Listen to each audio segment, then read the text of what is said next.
আমি পরশুদিনকারে মাটি খুঁড়ে এই গাছের মধ্যে শিংকুচি, নিমখোল আর বনডাস্ট ইউজ করেছি। আবার আমি 15 দিন পর এটাকে ইউজ করব। আর এই 7 স্টার ওষুধটা আমি 1 লিটার জলে হাফ চামচ দিয়ে স্প্রে করেছি।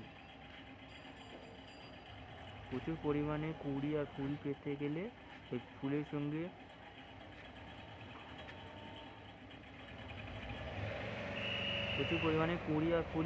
এই গাছে আপনাকে প্রথমে গাছের ডালটাকে রুটটাকে কেটে দিতে হবে হালকা করে। আর এতে আপনি গাছটাকে এই মাটিটা খুঁড়ে এতে শিংকুচি, বনডাস্ট আর নিমখোল দিয়ে দেবেন। তারপরে হিউমিক অ্যাসিড বলে একটা অ্যাসিড পাওয়া যায়, ওই অ্যাসিডটা এক চিমটি মানে 1 লিটার জলের মধ্যে দিয়ে গাছেতে হাফটা দিয়ে হাফ স্প্রে করবেন আর হাফ আপনি মাটিতে দিয়ে দেবেন। গাছের ফল দেখুন কতটাই সুন্দর হয়েছে।